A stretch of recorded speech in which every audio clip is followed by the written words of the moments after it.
Okay, so some of the things that I want to quickly just talk about in this video.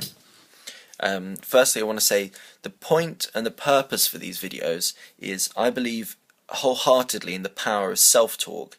And a long time ago, I used to, when I there was before I kind of properly like messed up my head and became depressed and things.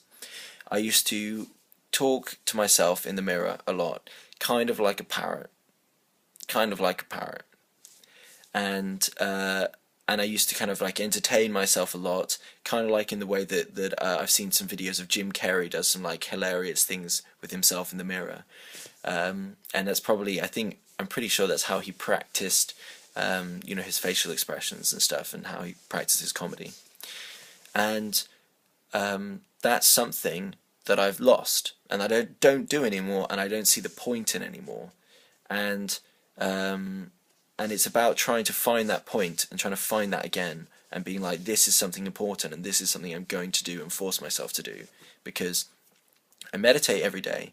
This is self-talk is important for me because I need to self-talk myself out of depression.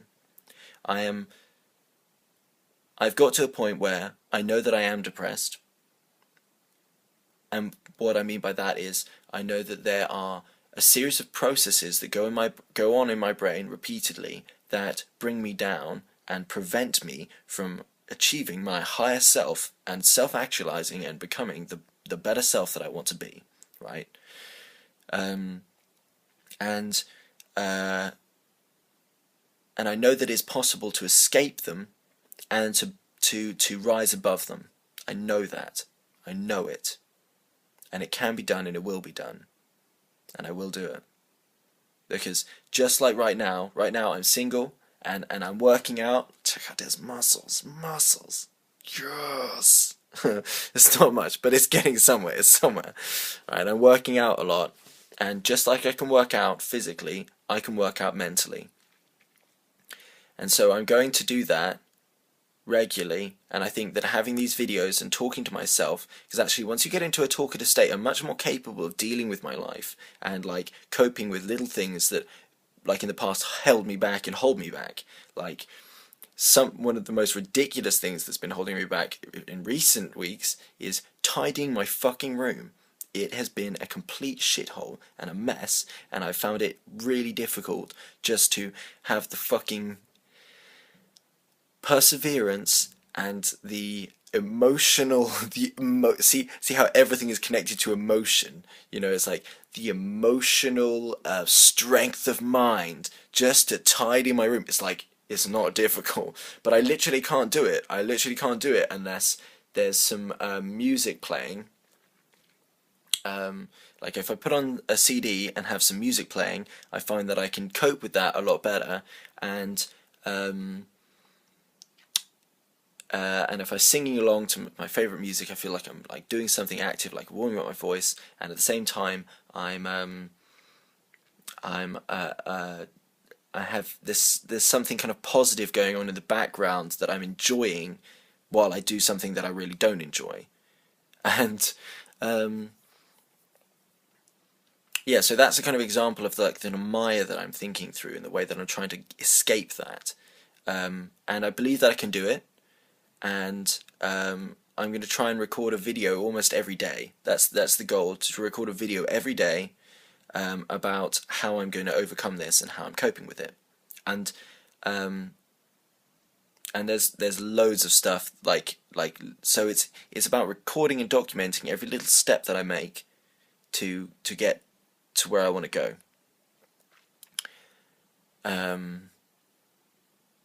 Yeah. So a couple of things that I've realized recently. Yesterday, I realized that when I'm out gaming, or when I'm out like trying to pick up girls on the streets, one of the things that we talk about is state, and that whenever you lose state, that you approach girls to find state. Now, state is two things. It's being in a talkative state of mind and having like an active, like being active in your brain and vocally, and getting into a talkative kind of like mood. And the other half of it is feeling like you can do whatever you want in a situation and knowing that you're not going to die or no one's going to try and kill you or your social status isn't going to be like massively like cut down. And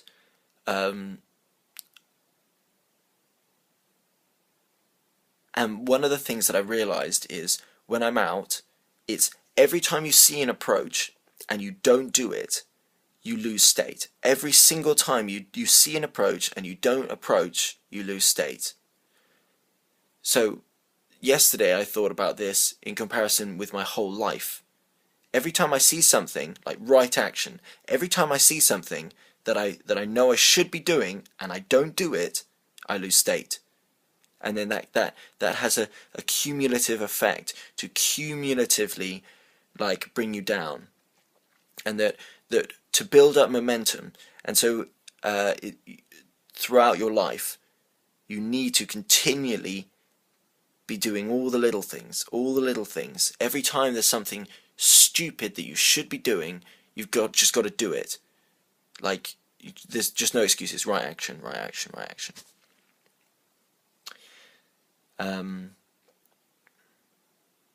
Yeah. And I guess a bigger example of this, or as an example with somebody else's life, is I have a friend who I think has been slightly mollycoddled and pampered and allowed to have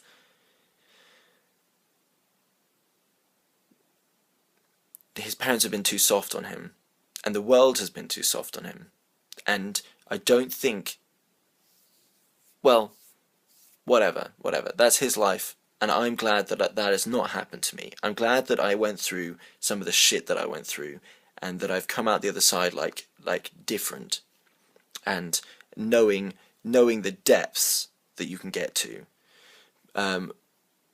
So we were friends from school.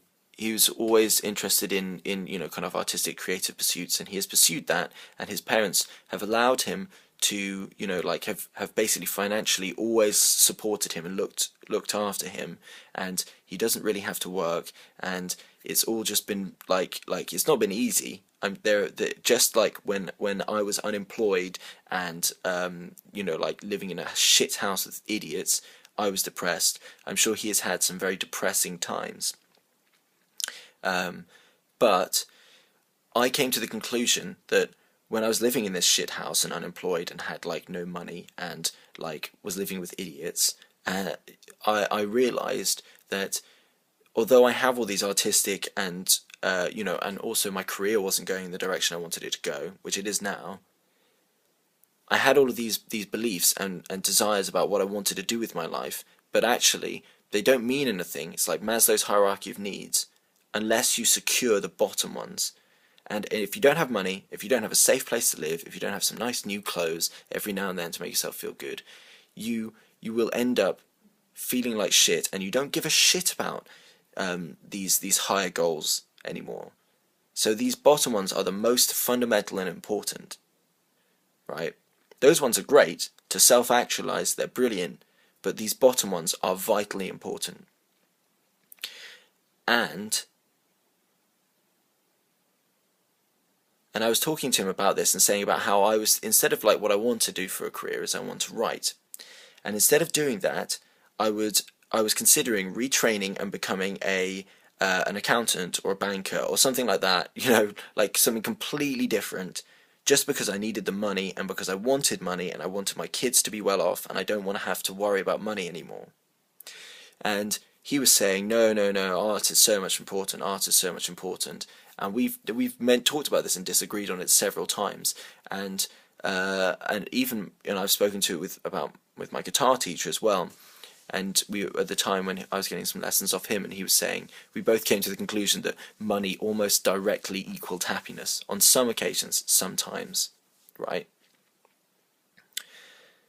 But this other friend of mine doesn't see that, doesn't think that, and I think that the fact that he doesn't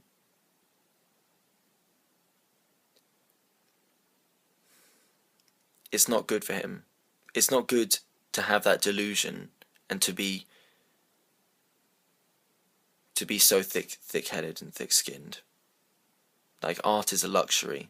It's a luxury, and everything else, your sanity, your health, your social status, things like these are so much more important than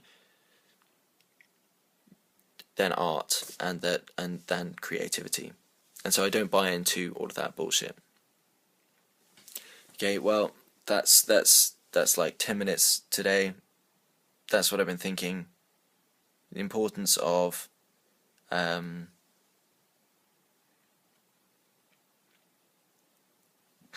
going through troubles, seeing through them, being real, and realizing like that they shape you. Like how a mechanic, you would be a better person. You're a better person once you have you've fallen apart and then had to rebuild yourself. You're a better person after that. Just like a mechanic is a better mechanic once he's taken a car apart and put it back together. You learn something from it, something vital about the human condition, artsy, and yourself. And belief and self-talk are vitally important. So that's my video for today.